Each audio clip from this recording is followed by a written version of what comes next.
Langsung saya akan ke Pak Laude terlebih dahulu begitu ya Pak Laude. Mmm, Kemarin Pak Menteri, Pak Bahlil ini sempat menyampaikan bahwa lifting minyak di tahun 2025 ini tercatat angkanya mencapai 605,3 ribu barel per hari atau barel per day yang disebut sebagai kenaikan lifting pertama Pak dalam 9 tahun terakhir. Nah sebetulnya apa yang membuat lifting minyak di tahun 2025 ini bisa naik meskipun kita ketahui bahwa tantangan utama dari sisi, lifting migas ini kan masih dari, sumur-sumur yang tua, kemudian juga seperti apa tentunya bisa, terus ditingkatkan begitu. Nah ini seperti apa mungkin Pak Laude bisa menjawab terlebih dahulu.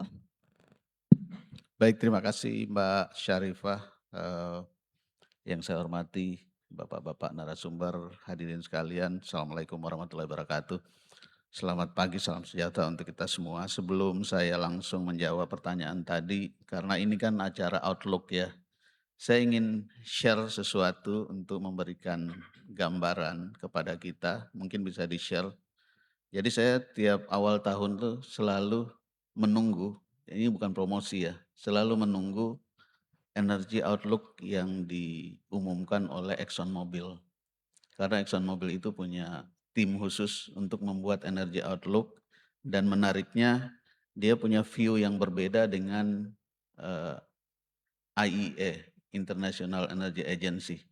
Jadi kalau kita lihat di sini, ramalan dari ExxonMobil itu tahun 2050, walaupun kalau kita lihat di sini energi terbarukan itu sudah 25%, tetapi untuk minyak dan gas bumi itu masih 55%. Itu adalah kondisi tahun 2050 yang diramalkan berdasarkan model ini. Di samping kanannya itu memang ada dari International Energy Agency berbeda 10%. Kalau IEA meyakini migas itu nanti sudah tinggal 45%, tapi kalau ExxonMobil masih meyakini 55%. Nah ini dinamika yang bagus untuk menjadi pembahasan-pembahasan ke depan. Mungkin itu sebagai pengantar karena kita ini membahas outlook.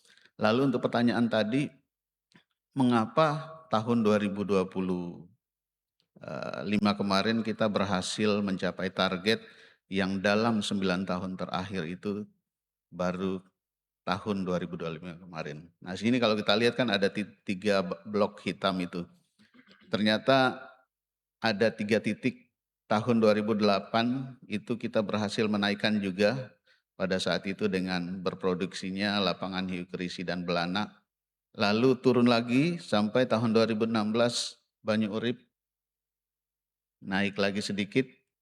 Kemudian tahun 2025 tidak ada temuan besar, tapi kenapa bisa naik? Nah, ini menarik.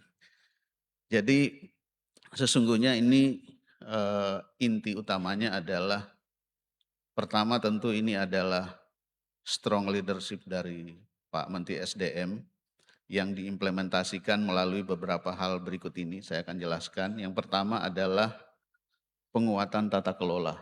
Jadi penguatan tata kelola ini kalau saat ini saya di Migas, kemudian ada SKK Migas, ada Pertamina, kita bekerjanya itu setiap hari komunikasi, koordinasi. Jangan sampai ada perizinan yang terlambat, jangan sampai ada hal-hal di lapangan yang sudah diputuskan tapi tidak berjalan. Ini perbaikan tata kelola kita dorong. Lalu yang kedua adalah optimalisasi lapangan-lapangan existing. Jadi semua lapangan existing yang sudah berproduksi itu kita optimalkan baik itu dengan teknologi maupun menjaga kondisi operasinya. Nah, yang ketiga kita melakukan proses pengawasan yang terus-menerus. Termasuk di dalam proses pengawasan ini adalah bagaimana menyelesaikan permasalahan-permasalahan yang sifatnya troubleshooting. Contohnya kemarin mungkin kita melihat ada pipa terputus yang menyebabkan penurunan produksi. Coba kita tanya nanti badan usaha yang mengoperasikan pipa tersebut, apabila pipa ini diselesaikan secara normal, itu bisa memakan waktu 5 minggu sampai 1,5 bulan.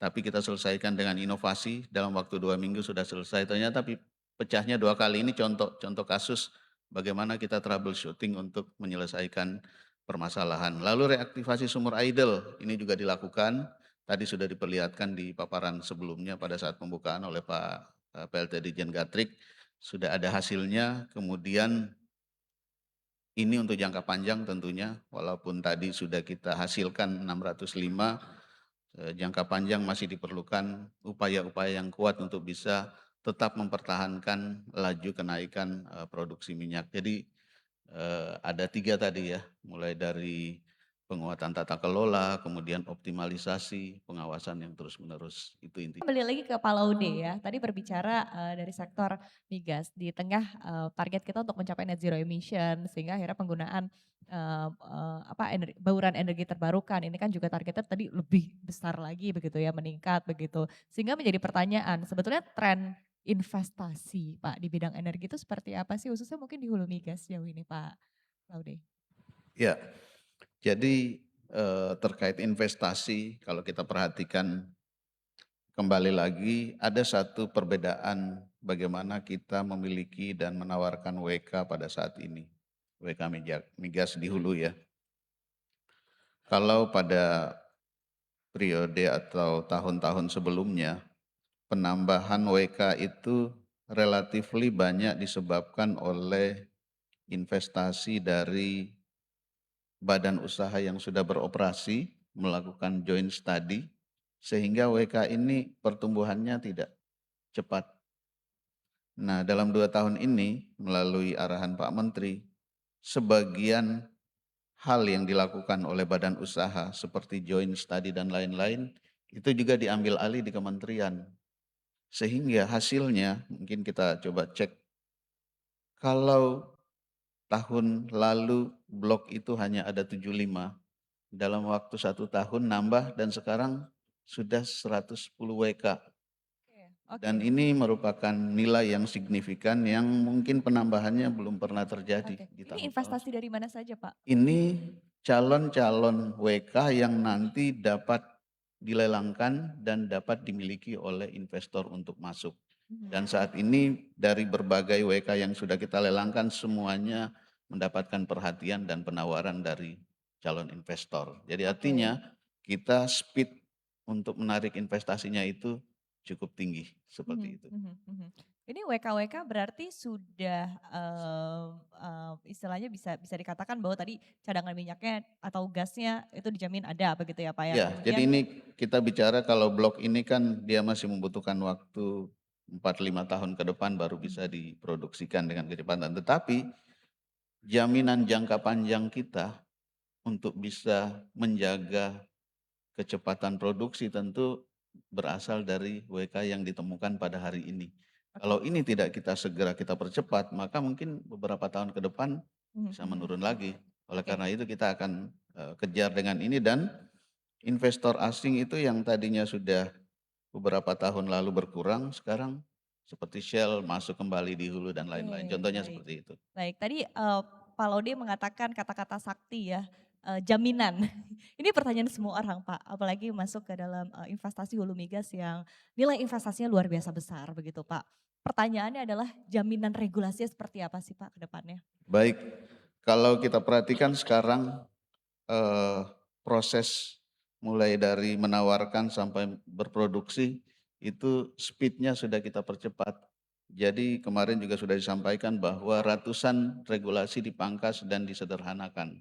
Jadi ini penting karena investor juga memerlukan kecepatan di dalam proses menginisiasi dari investasi yang ditanamkan. Jadi itu menjadi komitmen dari Kementerian SDM.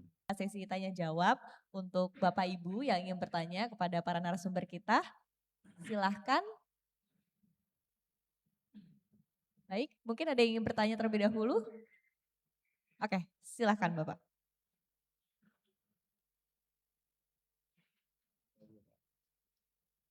Oke, bismillahirrahmanirrahim. Assalamualaikum warahmatullahi wabarakatuh. Perkenalkan, saya Angga Wira, Sekretaris Jenderal Badan Pengurus Pusat HIPMI, sekaligus Ketua Umum Aspebindo. Saya ingin bertanya kepada 3 narasumber, tapi mungkin nanti Pak Oki bisa eksplor lebih dalam ya, karena ada beberapa hal ya.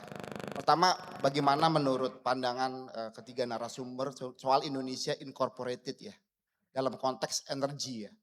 Nah dalam hal ini kan kita lihat di 2025 kemarin banyak dinamika ya Pak Oki ya, apalagi kita ketahui bersama banyak situasi yang menerpa Pertamina dan bagaimana Pertamina bisa keluar dari persoalan tersebut. Tapi dari sisi lain jangan sampai juga mengorbankan sektor swasta yang lain. Karena kan sebenarnya sejatinya kalau hal-hal yang sudah bisa dikerjakan oleh swasta, sebaiknya kan BUMN tidak terlalu dalam mengambil hal tersebut. Bagaimana Pertamina memandang hal tersebut gitu. Karena kan kita harus bersama-sama nih, apalagi kalau mau kita membangun kemandirian dan kedaulatan energi. Mungkin saya ingin masuk kepada RDMP ya Pak Oki ya. Kemarin kan baru-baru saja diresmikan oleh Presiden. Tapi saya melihat bagaimana sarana prasarana penunjangnya. Jetinya udah siap belum gitu loh.